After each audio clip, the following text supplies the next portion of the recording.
La libertad es la conciencia de la ley. La libertad anida, está ahí en las entrañas de la ley, o tiene que estar ahí en las entrañas de la ley, porque a la ley le corresponde proteger la libertad del hombre. Bien, he estado refiriéndome, he estado haciendo alusión a este texto del derecho y la fuerza,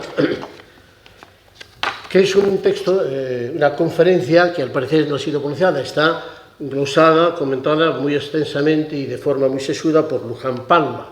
Y Luján Palma nos dice que parece ser que esta conferencia, que parece que pudiera estar destinada a ser pronunciada en el sitio, no llegó a ser pronunciada.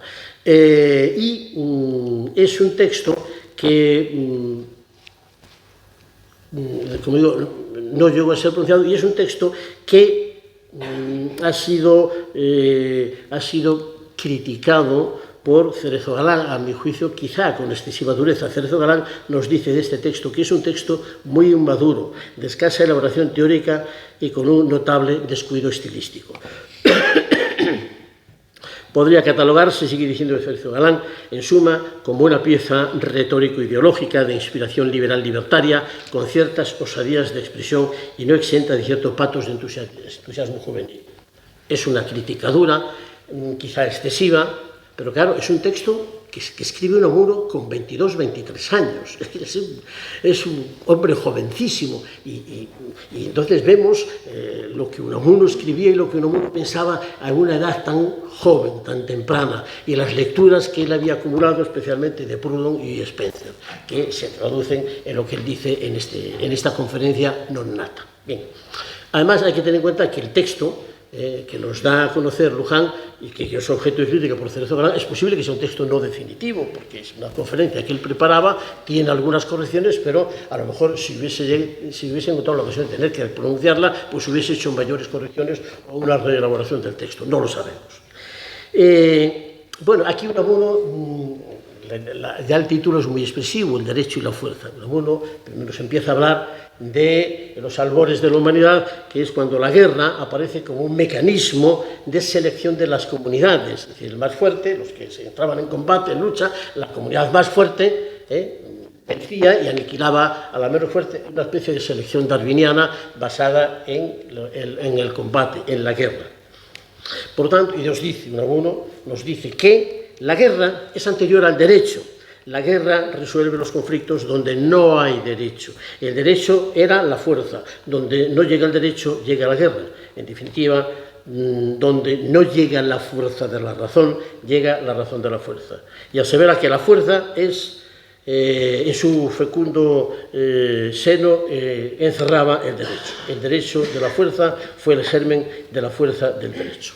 El derecho era fuerza. Bien, este texto debían leerse la trampa, porque él está haciendo de la fuerza, o se olvida del derecho, lo aparta absolutamente, se burla del derecho internacional y lleva a cabo el derecho a la fuerza, a lo bestia, como las comunidades primitivas. Sabía que la Trump, el que dice que quiere mandar a la edad de piedra, había que decirle, usted está en la edad de piedra, usted está haciendo omisión absoluta del derecho, de las reglas internacionales, y usted está utilizando la fuerza bárbara para imponer su ley, su derecho, que además dice que es su conciencia, es su conciencia que la quiere convertir a la conciencia universal. Bueno, dejemos eso. En esta nos dice Luján Palma que aquí hay muchas ideas de Proudhon. Es cierto, en el trabajo de Luján Palma vemos él nos expone una serie de textos que nos leemos y decimos, creemos que podrían ser escritos por Unamuno. No, son textos de Proudhon. Es decir, que en este caso Unamuno, el joven Unamuno, había bebido de las fuentes de Proudhon. Esta idea de que el derecho, o que la fuerza es derecho, o que la fuerza está en el germen del derecho, es una idea absolutamente cierta, no es ningún disparate, ni mucho menos. Es más, muchos autores posteriores a Unamuno lo recogen y lo admiten. Por ejemplo, Álvaro Durs, un ilustre romanista, nos dice que la palabra ius, que es la palabra que significa derecho en Roma, en el derecho romano, la palabra ius significaba, en la concepción originaria y primitiva, se dice del ius que es el acto de fuerza que realiza formalmente una persona y que luego obtiene el parabién del juez. El juez, ante un acto de fuerza de esa naturaleza, el juez va a decir si aquello es ius, si es conforme a derecho. Lo que hace el juez entonces es iusticare, decir el derecho. También Yering, que es otro ilustre romanista, nos coincide en esta misma idea, de que la fuerza individual es el origen del derecho. Por eso, en Roma, los símbolos del derecho eran elementos de fuerza. La espada o la lanza, eso en Roma significaba el derecho.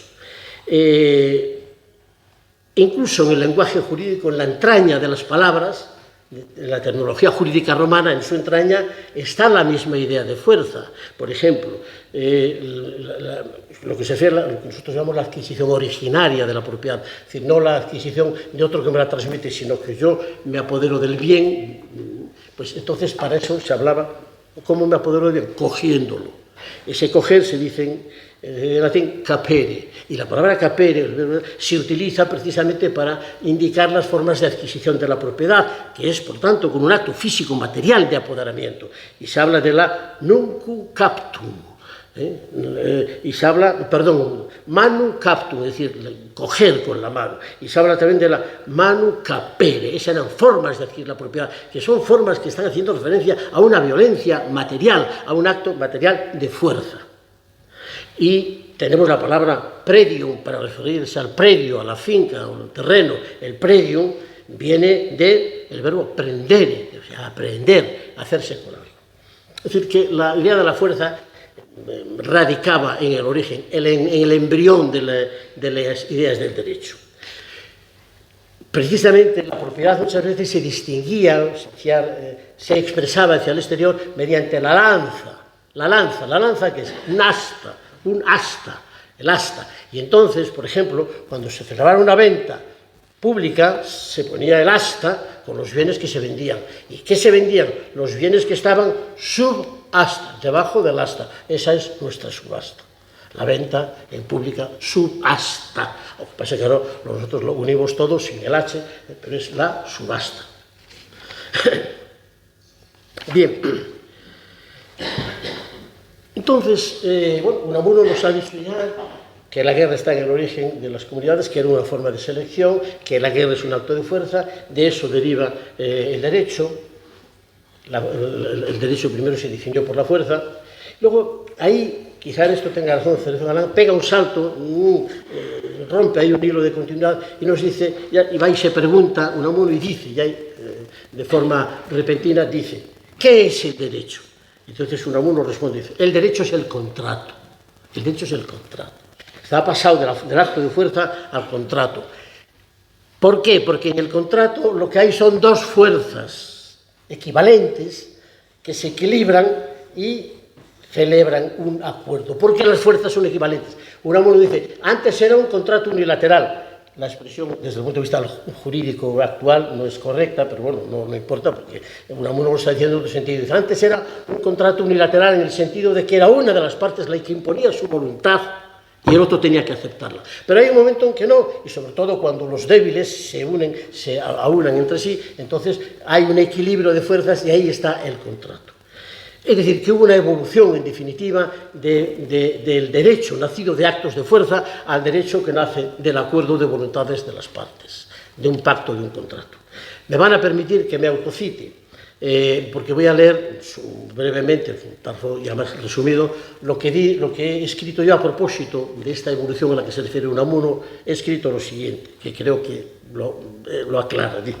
En un principio, el derecho se decidía en el combate, no en el debate. Es el progreso, el avance de la civilización, lo que nos ha llevado a anteponer la razón a la fuerza. Es la razón la que nos educa para el trato y el contrato, para el pacto, que es el origen de la paz.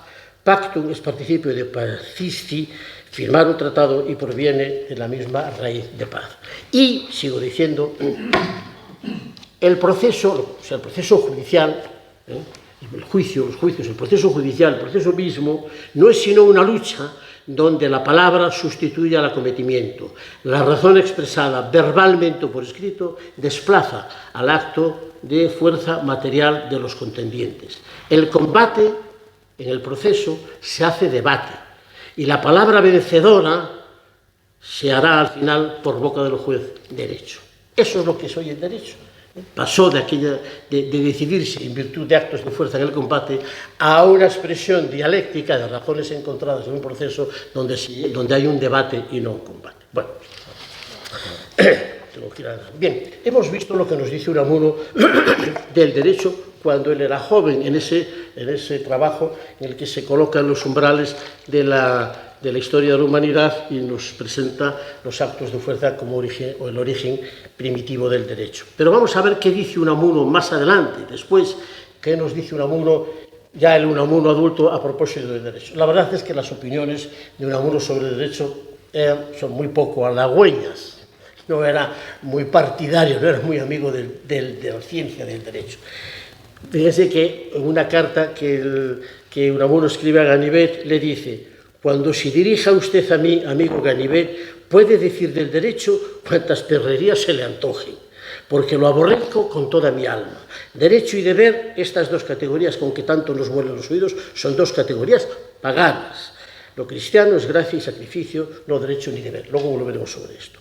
Elías Díaz nos dice que en Unamuno hay en definitiva una desvalorización del derecho, y es llamativa esta desvalorización porque siendo un liberal, de pura raíz liberal, a la vieja usanza, el liberalismo, sin embargo, respeta el derecho y sobre todo respeta el imperio de la ley. ¿Qué ocurre? En esta perspectiva de Unamuno, esto nos coloca en la entrada de otra materia en la que no podemos entrar. Hay una infravaloración de lo social frente a lo individual, porque bueno, esta infravalorización de lo social respecto de lo individual es decir, respecto de la individualidad auténtica, porque considera que lo social es inauténtico y la persona humana, el hombre de carne y hueso, es lo verdaderamente auténtico. Esa desvalorización es muy propia de la doctrina del existencialismo. Esta desvalorización y esta confrontación entre la desvalorización de lo social y la sobrevalorización de lo concreto, que es el individuo de carne y hueso, al que se referían tanto Unamuno como el hombre concreto de Kierkegaard, esto es la simiente del existencialismo. Desarrollada lo que ocurre es que el existencialismo no tuvo trascendencia en la vida y en el ámbito jurídico. Pero este planteamiento es muy propio del existencialismo, del que, como sabemos, muchos consideran que Unamuno fue uno de los precursores. ¿Qué ocurre? Es que Unamuno, hay una contraposición. Unamuno contempla al homo religiosus y lo contrapone al homo juridicus. Y sin duda alguna, el homo religiosus se contrapone al homo juridicus. Estamos hablando del derecho. Hay un concepto del derecho que molestaba enormemente, irritaba enormemente a Unamuno, que era la expresión del derecho cristiano. El derecho cristiano, eso le molestaba mucho a Unamuno. Quienes hablan de derecho cristiano, decía Unamuno, no tienen idea de lo que el cristianismo es. Eso del derecho cristiano es una invención de los sofistas, porque dice que las categorías de lo jurídico no se corresponden con las categorías del cristianismo y por lo tanto decir derecho cristiano es un contrasentido. A las categorías jurídicas, dice Unamuno, de derecho y deber corresponden en el cristianismo las categorías de gracia y sacrificio, que nada tienen que ver con la... Bueno, hay otra indicación de Unamuno que parece que es muy descriptiva de estos dos mundos, el mundo jurídico y el mundo del cristianismo. Dice, no hay más lejos de un código jurídico, de un código de derecho, son dos mundos, dos concepciones absolutamente diversas. Él le echa la culpa de esto del derecho cristiano, le echa la culpa por un lado a San Pablo y por otro lado al derecho romano, que entró, irrumpió en la doctrina cristiana, en el cristianismo, y esto vino a desbaratarlo todo, sobre todo cuando introduce la concepción de la propiedad, como el ius utendi y abutendi, o sea, el derecho de usar y abusar, que esto le repugnaba a Unamuno, que decía que esto de cristiano no tiene nada. Sobre todo teniendo en cuenta, decía él, que los cristianos primitivos eran comunistas. Bien, Unamuno, justicia y perdón.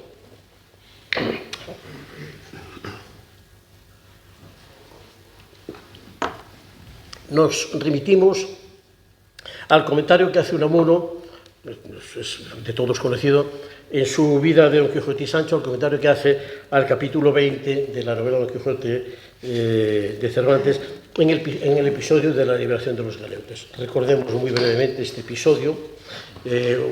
Don Quijote y Sancho Panza se encuentran con unos hombres que vienen custodiando a los galeotes, es decir, a personas condenadas por la justicia, que los llevan a galeras. Don Quijote les pregunta que por qué los llevan presos, y los propios condenados pues le explican las fechorías que han cometido, y Don Quijote considera que eso no es posible, considera que forma parte de su quehacer como caballero andante el liberarles de la esclavitud y de las cadenas, y entonces los libera. Esto es una auténtica barbaridad, nos dice uno de los comentaristas del Quijote, Martín de Riquer, dice que esto demuestra el desvarío de Don Quijote, porque lo que lleva a cabo es una actuación absolutamente, una contravención absoluta. Los señores condenados por unos delitos gravísimos, que eran unos indeseables, y él los libera. El episodio termina porque él los libera y quiere que vayan a Dulcinea a rendirle honor a Dulcinea. Los galeotes se burlan de él, se ríen de él y terminan a pedradas con Don Quijote y Sancho Panza. Esto nos explica ahora el propio Unamuno, en la vida de Don Quijote y Sancho, nos explica que Ganivet le da una interpretación peculiar a estos dos personajes. Dice que Don Quijote representa la justicia ideal, la justicia que es como un deber ser, y que Sancho Panza se refiere a la justicia, representa la justicia de los juzgados, la justicia de los papeles, de los documentos y de los tribunales. Bueno, Unamuno no participa de este criterio de Ganivet, y él reconduce las consideraciones sobre este episodio a un territorio y a un terreno verdaderamente curioso, que es el del perdón, el de decir que el fin propio de la justicia es el perdón. El fin propio de la justicia es el perdón. Y esto, cuando yo lo leí por primera vez, dije, pero ¿cómo es posible? ¿Cómo es posible esto? Claro, para un jurista, decir que el fin de la justicia es el fin último de la justicia, es el perdón, nos choca mucho. El fin de la justicia es castigar, la justicia penal es castigar al culpable. ¿Cómo que perdonarle? Pero Unamuno dice, no, vamos a ver. Efectivamente, primero está el castigo. Recuerda que el propio Quijote ha castigado en otras ocasiones, no ha perdonado, sino que ha castigado directamente, ha sido expeditivo el castigo. Recuerda la cólera de Dios, recuerda la propia cólera de la naturaleza. Hay, por lo tanto, dice, es lógico que al mal, que al daño, que al delito, siga inmediatamente el castigo. Pero no debe quedar ahí la cosa. Es decir, el castigo, si solamente castigamos, eso ya es ensañamiento.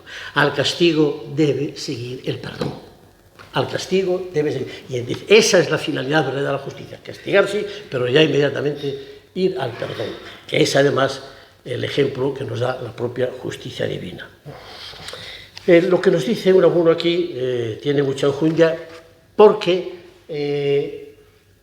tiene confirmación en dos orientaciones, en dos corrientes jurídicas. Una de ellas coetánea al tiempo de Don Miguel, que es el correccionalismo, y otra surgida años muy posteriores, y que las dos orientaciones están muy vinculadas a la idea del perdón como parte de la acción de justicia sobre los justiciables. Bien. En cuanto al correccionalismo, sabemos que entre Dorado Montero y Don Miguel hubo una relación personal, una amistad.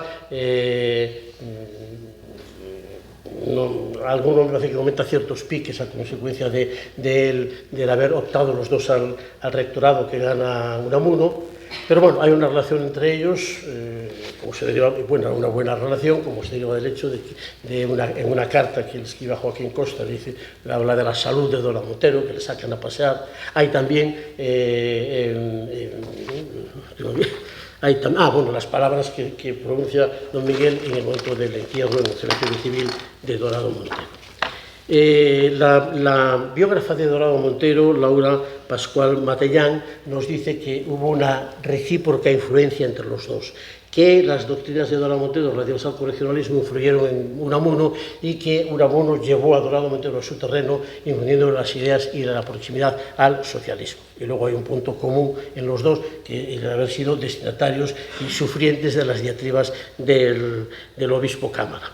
Bien, la idea que tenía Dorado Montero, gran penalista, era que la pena, la imposición de la pena es un mal que nada arregle, y es un mal del que solo se pueden derivar males, y que lo que realmente había que hacer con el delincuente era corregirle. Esa es la finalidad de la pena, corregir al delincuente. Pues bien, esta tesis que era muy innovadora en su tiempo, que en realidad es una herencia del carosismo y de la que fue un gran defensor, repito, el propio Dorado Montero, que le costó muchos disgustos, y nuestra, desde el punto de vista del gallego, de Galicia, nuestra concepción arenal, que siguió también la doctrina del correccionalismo. Pero esta tesis anida en Unamuno, a pesar de que Unamuno dijo en alguna carta, que dijo que no había leído los escritos de Dorado Montero.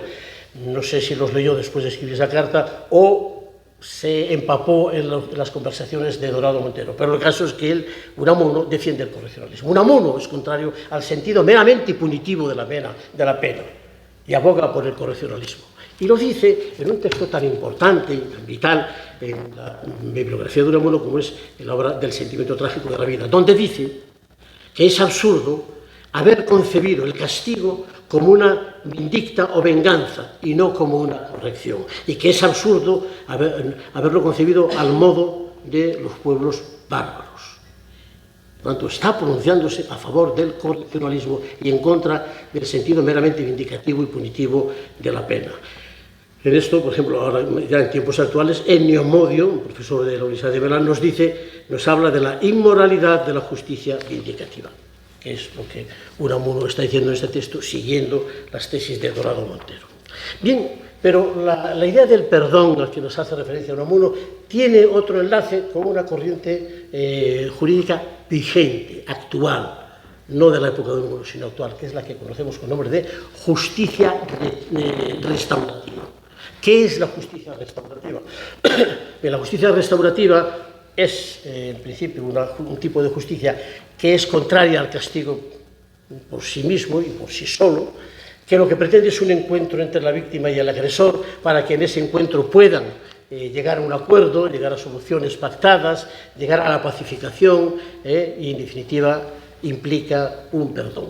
Tan es así que un compañero magistrado andaluz, en un libro reciente, El oficio de decidir, Pascual Liaño, dice, lo escribe hoy Pascual Liaño, y esto, verán cómo le suena absolutamente a Unamuno. Por cierto, él en el libro no cita a Unamuno ni hace referencia a él, a lo mejor no sabe que Unamuno dijo esto, pero lo que dice Pascual Liaño es exactamente lo que dice Unamuno. Y dice, hoy se dice, está hablando de la justicia restaurativa, Pascual Liaño, hoy se dice que el perdón verdadero, es decir, el perdón dado de manera responsable, es la forma máxima de la justicia. Esto es lo que ha dicho Unamuno, entonces. Esto lo podía afirmar Unamuno. Más, la justicia restaurativa no prioriza el castigo y en esa medida se inclina hacia el perdón. Eso lo digo yo. Y ahora dice Pascual Liaño, esta justicia restaurativa busca aliviar el daño de la víctima con la grandeza del perdón voluntario. Es una tesis que está meramente en los inicios de la doctrina del derecho penal, a pesar de que tiene su nacimiento en el Congreso Internacional de Criminología de Budapest del año 93. Pero va avanzando poco a poco y se va instaurando en el mundo del derecho penal. Bueno, sobre Unamuno y la ley voy a dejarlo, solamente quiero recordarles que Unamuno distingue entre la ley interior, que es un reflejo de la ley divina, y hay una ley exterior, que es la ley codificada, y que la ley interior debe prevalecer sobre la ley exterior, que la ley exterior debe ajustarse a la ley interior, a la ley interna del hombre. Bueno, es una posición ius naturalista en la que no vamos a entrar. ¿Cómo voy de tiempo, Paco? ¿Qué me queda? 7 o 8 minutos. ¿Solo? Los 7 o 8 minutos en Salamanca es igual que en Galicia. Porque nosotros decimos 7 o 8 minutos. Bueno, depende. Depende. Bien. Voy a hacer referencia a un tema que me es especialmente grato y que además nadie ha tratado. Bueno, tampoco nadie ha tratado lo que dije antes de la justicia restaurativa. Y es Unamuno y la verdad. Unamuno y la verdad y la justicia. Voy a ser breve. Además, para mí es un tema especialmente grato porque he escrito un trabajo donde hablo de la verdad, la búsqueda de la verdad en el proceso. Bien, ya sabemos todos que para Unamuno la verdad era esencial. Él tenía a veces se refiere a la verdad en un sentido ontológico y otras veces en un sentido moral, que es el que nos importa porque es el que anida en la famosa veritas prius pace. lo brillante para mí, lo sorprendente de Unamuno y lo hermoso del pensamiento de Unamuno es que anuda los conceptos de verdad y de justicia. Voy a situarme en el año 1929 en El Cancionero, poema 702. Voy a leer solo la primera y la última estrofa del poema, porque son las que me interesan. Dice: Dios de mi España, justicia, libertad de la verdad. La palabra cuando dice lo que es libertad. Última estrofa. Ligaron en cruz al verbo, pero la cruz rompió a hablar. España de Dios, justicia, libertad de la verdad. Cuando viene de Hendaya y viene para España, vuelve a España, al pasar por San Sebastián, entrega en la voz de Guipúzcoa un manuscrito en el que expresa su esperanza de que pronto se entronice la justicia, que es la libertad de la verdad. La justicia, que es la libertad de la verdad. Y en el artículo Mitos y Justicia, publicado en el año 33, dice: tengo para mí que la libertad de la verdad es la suprema justicia. Hay pues un hermanamiento en la ideología, en el pensamiento de Unamuno, entre justicia y verdad, justicia como libertad de la verdad. Es decir, para conseguir la justicia tenemos que conocer la verdad. La libertad de la verdad, una verdad libre, una verdad desnuda, una verdad no mistificada, como se habla ahora de la posverdad, no, la verdad libre. Eso es la fuente de la justicia. Esto coincide con lo que están diciendo muchos procesalistas, es decir, tratadistas de derecho procesal modernos, a cuya cabeza situamos a Michele Tarufo, de cuyas ideas participo yo, es decir, asumo esta tesis de Tarufo, que nos dice que en el proceso, la prueba, busca la verdad, que al juez le interesa, lógicamente, la verdad. A las partes no siempre. Puede que a algunas sí, pero a otras no le interesa la verdad porque le perjudica. Pero el juez sí quiere la verdad, porque solo una sentencia, dicen los procesalistas actuales, solo una sentencia que se basa en hechos ciertos, solo una sentencia que se basa en la verdad es sentencia justa. Si una sentencia afirma hechos que no son ciertos, no son verdad, no puede ser justa porque le aplicará un precepto que está dedicado a unos hechos que no son ciertos. No son los hechos reales y verdaderos. Por lo tanto, repito, esto me parece una expresión hermosísima de Unamuno que enlaza con esta tesis y con lo que dicen los procesalistas actuales. De la Piel decía que verdad y justicia se confunden en los fallos. Maximiliano Murano, que es, Murena, que es un jurista de ilustración italiana, establece también esta hermandad entre justicia y verdad. Dice: el juez ha de ser amigo de la verdad. Las palabras del juez llevan consigo la idea de la justicia y de la verdad. Y Bilbeni, un escritor catalán, nos dice: la justicia tiene que ver con la verdad y en cierto sentido es la victoria de la verdad. Yo creo que don Miguel hubiese suscrito sin duda alguna estas afirmaciones. Bueno, voy a terminar ya haciendo una referencia breve, ya más entretenida, menos densa conceptualmente, para hablar del concepto que Unamuno tenía de los tribunales y el concepto que tenía de los jueces y de los abogados. En cuanto a los tribunales, primero está, ¿cuánto me queda? 5 minutos. Creo que voy a resumirlo en 5 minutos. La opinión que Unamuno tenía de los tribunales militares. Ya sabemos que Unamuno era ferozmente antimilitarista. Decía que el militarismo era la peste de nuestra sociedad. Si hay algún militar, le pido por favor que se tape los oídos, porque lo que viene es mejor que no lo oiga. También hay textos contra los jueces. No me tapo los oídos porque yo soy muy crítico con mis compañeros. Bueno, no con todos. Bien, dice, Unamuno consideraba que eso de la justicia militar era una especie de oxímoron, que la justicia no se aviene bien con la idea del militar, la concepción del militar. Dice: ¿cómo se puede entregar la labor de hacer justicia a unos señores que hacen de la venganza colectiva su propio trabajo? Bueno, los pone a cargo. Lo más terrible, bueno, cuando hace unos comentarios sobre el juicio a Rizal, se despacha a gusto. Dice: lo más terrible de la jurisdicción militar es que no sabe enjuiciar, es que la educación que reciben los militares es la más opuesta a la que necesita quien ha de tener oficio de juzgar. Pecan no por mala intención, sino por torpeza, por incapacidad. Y a los auditores de guerra del proceso de Rizal también dice: el uniforme estrecho y rígido puede en ellos más que la amplia toga. Los letrados que intervienen en el proceso de Rizal lo hicieron como militares, y como militares influidos por aquellos desdichados frailes y sus similares dominados por el miedo. Veamos la opinión de Unamuno sobre los tribunales ordinarios, a los que yo pertenezco. También dice unas cuantas lindezas. No me tapo los oídos porque si no, no me oigo, pero los voy a leer. ¿Qué queremos oír? Sobre la audiencia de Valencia, ya se puede imaginar, fue la que le condenó, y Unamuno se despacha a gusto.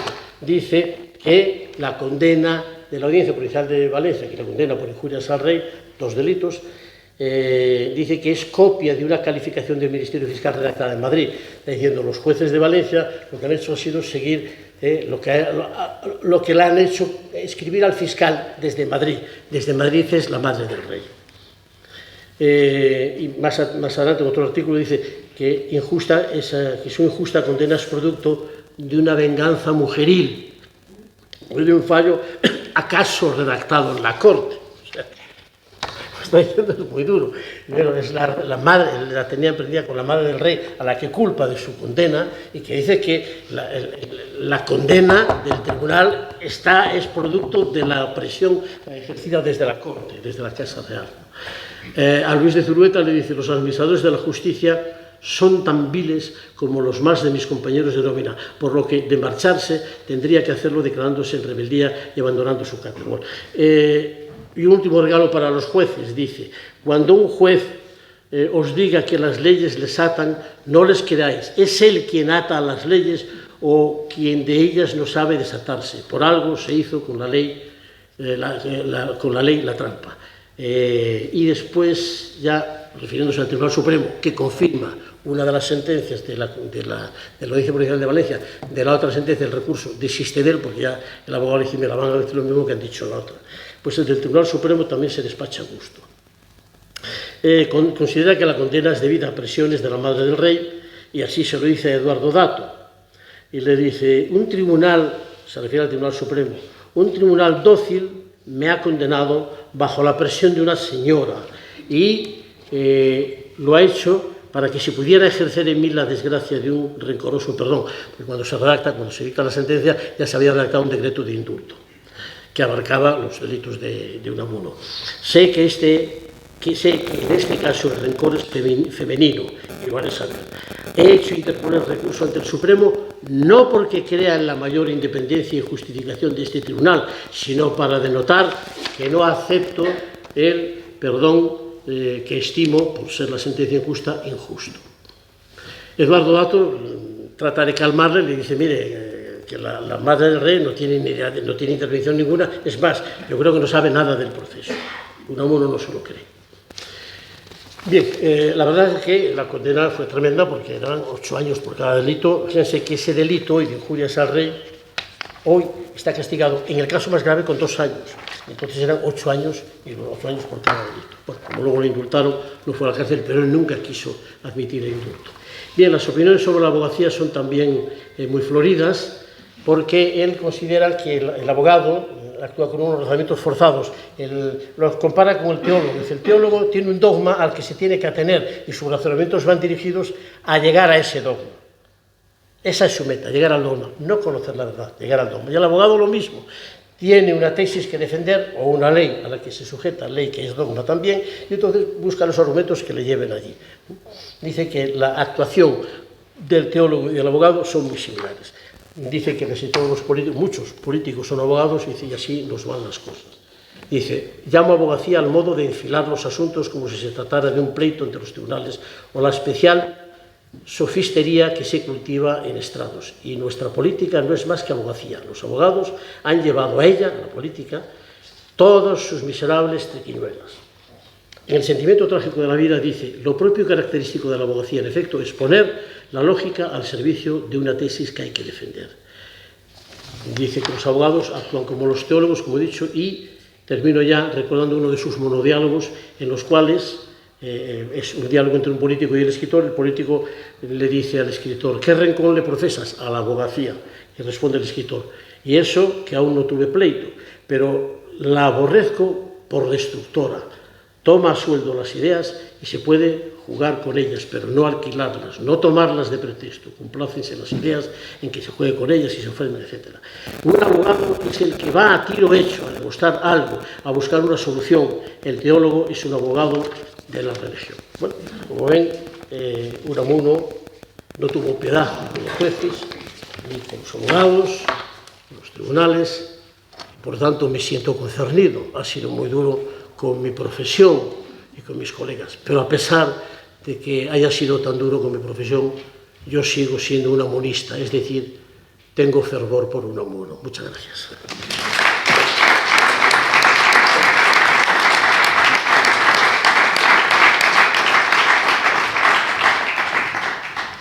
Bueno, pues agradecerte tu intervención y la vamos a recordar, ¿eh? La vamos a recordar. No hemos recordado, ya más de 100 llevamos, no hemos recordado todas, ¿eh? La tuya la vamos a recordar. Bueno, si hay alguna pregunta, yo creo que Julio está dispuesto a contestar cualquier pregunta que se le haga. Pablo. Bueno, yo quiero agradecer a Julio Picador esta conferencia, que nos ha... perdón, no me da falta, que quiero agradecer al ponente Julio Picador esta conferencia y lo que nos ha puesto, el repaso que ha hecho de la obra de mi abuela. Con lo último, con el último tramo, ¿qué diría ahora de los tribunales?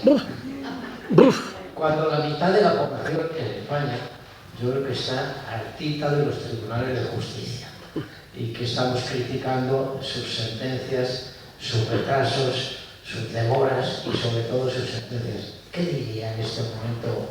Pues seguiría diciendo lo mismo o peor o más todavía, porque la situación es tremendamente conflictiva, tremendamente confusa. Hay una falta de confianza en la Administración de Justicia muy dolorosa, terrible, tremenda. Yo creo que eso daña mucho la democracia porque la democracia, yo creo que la última asistencia es ir a los tribunales y que los tribunales nos asistan en la conculcación de nuestros derechos, sobre todo derechos y libertades. Por lo tanto, yo creo que don Miguel sería hoy durísimo, durísimo con la situación en la perspectiva de la justicia. Ocurre también, yo creo que hay muchas personas interesadas en devaluar la actuación de los tribunales. Yo muchas veces estoy también confuso. Se dicen determinadas cosas que yo digo, yo me acabo de creer que los compañeros, pues yo me pongo en su situación, yo me acabo de creer que los compañeros hagan esto y actúen de esta manera y actúen de la otra. Pero claro, yo muchas veces veo sentencias que me dejan hace poco, bueno, no hace poco, no, esta mañana, fue que leí la sentencia de una jueza de Madrid que absuelve a una señora que insultó a la mujer del gobierno. Ya les advierto, yo no soy sanchista, no van a creer que yo... Pero lo que esta señora, la acusada, dijo de la mujer de Sánchez, Begoña Gómez, es terrible. Que era una mujer transexual, que había sido hombre, y otras cosas también dice, bueno, sí, que puede estar relacionada con los asuntos del narcotráfico. Y la jueza ha dicho, y algunas de esas cosas parecidas le dijeron de la mujer de Macron, que también le atribuyeron pues, haber sido previamente varón. Y la jueza absuelve, yo me he quedado de piedra, pero si esto no es una ofensa al honor de esta mujer, ¿qué hay que hacer para ofender al honor? Me parece terrible. Entonces digo, es una sentencia que se queda uno de piedra. Y yo digo, si me quedo yo de piedra, ¿cómo se quedará mucha gente? Que muchas veces nosotros vemos algunas sentencias que son llamativas, pero comprendemos los motivos técnicos que han llegado, pero la gente de la calle no. Pero bueno, ¿qué diría don Miguel? Pues sería durísimo con los tribunales de ahora. Es decir, que aquí está diciendo el propio Tribunal Supremo pues que no se fía de su independencia, y eso se está diciendo ahora también muchas veces de muchos de los tribunales, sobre todo tanto juicio político que hay ahora. Ahora no es una regente. ¿Perdón? Que ahora no hay una regente que presione. No. Bueno, pero es igual, pero siguen atribuyendo las influencias de aquí, influencias de allá. Muchas personas tienen tendencia a decir que el tribunal, bueno, pues esto que se distingue entre jueces de derechas y jueces de izquierdas y por lo tanto están vinculados con este partido o con otro tal. Bueno, que haya jueces de derechas y de izquierdas, jueces progresistas y jueces conservadores, que algunos critican, yo creo que eso es una realidad, que no se puede evitar. Lo que ocurre es que no podemos pensar siempre que el juez conservador o el juez progresista siempre y en todo caso va a fallar y a resolver según su ideología. No. El tema es complicado y es largo de explicar. Sí es cierto que frente a determinados valores hay una distinta sensibilidad en el juez, llamémosle progresista, y el juez conservador. Por ejemplo, cuando está en juego la libertad de las personas. Un juez, para acordar una prisión provisional, que es una situación delicadísima y muy comprometida, pues a lo mejor sí hay diferencia pero no porque diga, como soy de derechas y este tío es de izquierdas, lo voy a meter en la cárcel. No. Pero que es una sensibilidad distinta a la hora de interpretar la ley, sí. Es malo, es inevitable. Es inevitable. Hay personas que valoran más la libertad, en el caso de la prisión provisional, que repito es el caso más difícil y comprometido que hay, porque vamos a meter en la cárcel a un señor que no ha sido condenado, que no ha sido juzgado, que de momento disfruta de la presunción de inocencia y aún así le metemos en la cárcel. Eso es durísimo. Bueno, pues quizás sean más proclives a meter en la cárcel personas de ideología muy conservadora, porque además yo he visto, claro, es que yo tengo una de compañeros he visto que creen que eso que es un remedio, que meterle en la cárcel a este señor que a lo mejor no necesita prisión preventiva porque tiene un domicilio conocido, no hay riesgo de fuga, no hay riesgo de ocultación de pruebas, etcétera, tiene un domicilio conocido, y pensamos, pero yo he conocido jueces que dicen, no, pero el fin de semana se lo pasa en la cárcel. Oiga, la prisión provisional no es para castigar. La prisión provisional es para mantener al sujeto para que esté presente el día del juicio. Estas diferencias de sensibilidad entre jueces conservadores y progresistas, según la terminología al uso, yo lo suelo explicar, no sé si bien o mal, con el hecho de una partitura. Una partitura que se interpreta la misma, porque oiga, si la ley es igual, ¿por qué no la interpretamos igual?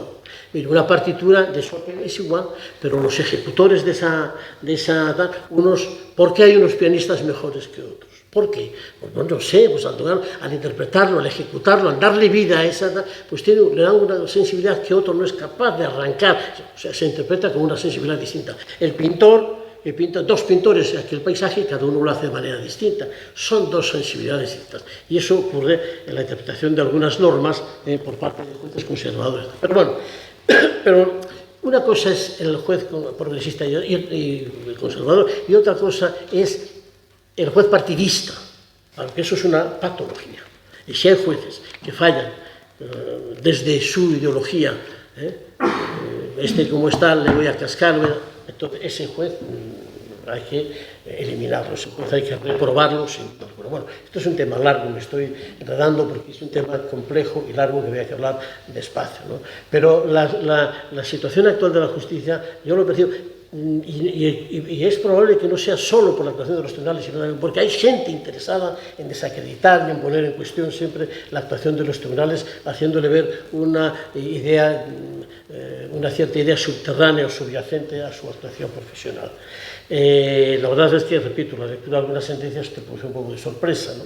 Pero yo a veces me resisto tanto a creer que un compañero, que un señor pueda, una labor tan extraordinariamente difícil como es la de juzgar y de tanta responsabilidad, me cuesta trabajo pensar, incluso de compañeros que son criticados, me cuesta pensar que puedan actuar intencionalmente en contra de lo que deben hacer. Me parece durísimo, pero si lo hubiese, sin duda alguna, ese señor hay que echarlo de la Administración de Justicia. Pero bueno, hay personas, yo creo que hay también corrientes interesadas, termino.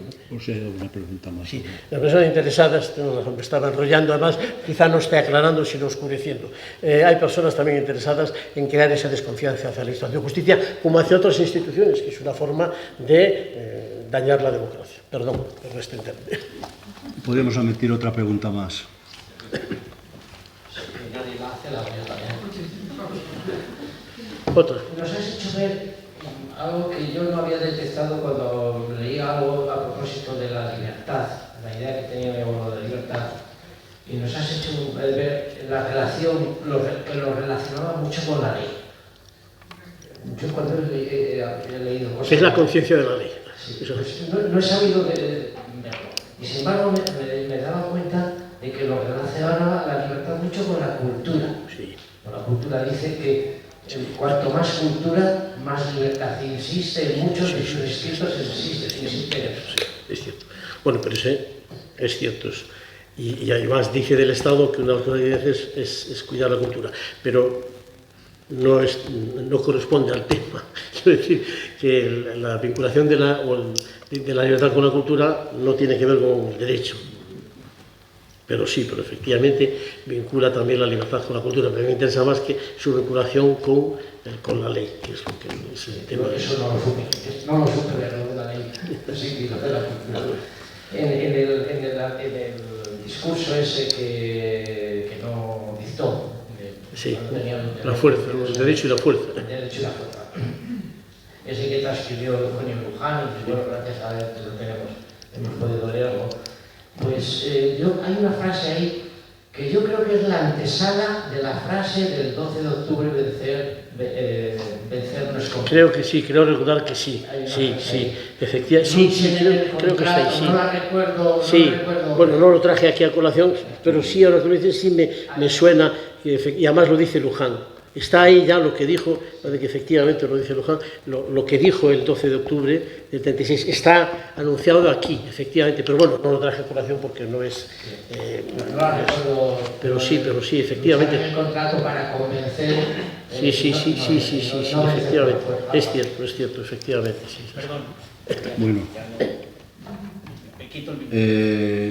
concluimos siempre haciéndole un pequeño regalo al conferenciante